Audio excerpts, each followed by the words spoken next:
One of the biggest mistakes I see businesses make when it comes to career development is looking at career development in a very narrow way. And the issue this causes is that it results in less career development opportunities, which ultimately means that people are retained less because we know that career development is such an important driver for retention.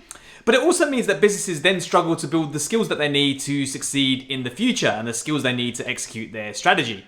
So in this video, I'm going to talk about 3 different ways that businesses can look at career development. I call these the 3 Ps. Now, one P is not necessarily better than another. Essentially, what businesses should be looking to do is support all 3 Ps, depending on the type of person they're dealing with, their different individual circumstances and different individual needs and aspirations. So the first P is about career development for performance. So essentially, this is providing people with career development opportunities to help them do the role they're in right now and help them do it really, really well. Now, the biggest mistake I see businesses make here is they make people jump through all kinds of hoops to get these types of opportunities. And really, at a minimum, what we should be doing as a business is giving people training and development so that they've got the tools, resources, and skills they need to do their current job well.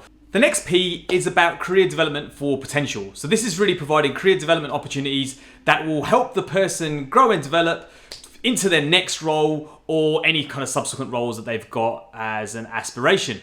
Now, the really big benefit of this type of development is it does genuinely support retention. So people do find this type of development really attractive. But it is also really helpful from a business point of view when it comes to succession planning and helping develop and grow people into future roles. And the third P is developing the person as a whole. So this is providing development support for things that don't explicitly tie back to their business role or their next role.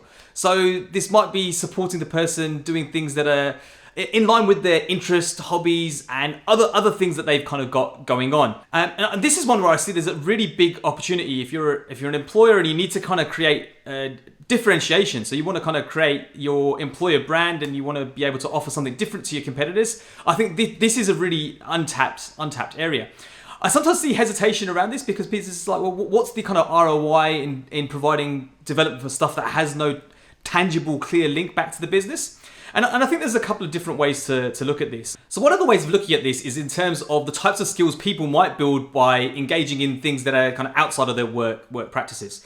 So we know when we look at a lot of the reports that are out there around what skills are in demand, we know we need things like, problem solving, creativity, innovation, collaboration. These are things that are becoming more and more in demand.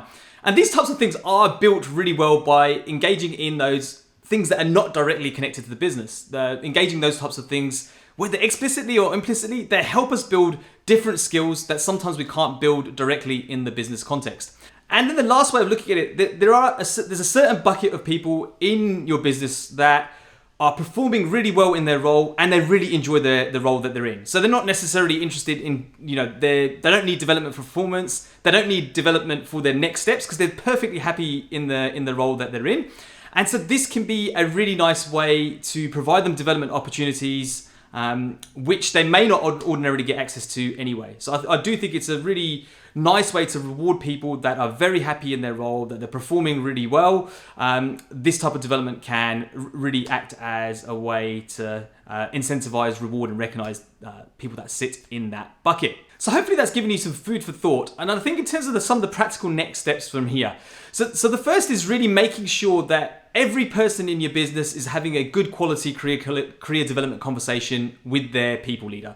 So I think to surface some of these topics, these conversations, there needs to be time and space made regularly to have these types of conversations. So that's part one, making sure that you've got a good understanding of where people are at with their careers, what some of their aspirations are, and then how the business can basically support that, how the leader can support that. So I think that's step one. And step two, this is super important, is that the outcomes from those conversations, they're not just lost. You don't just have those conversations and those outcomes nothing happens with that.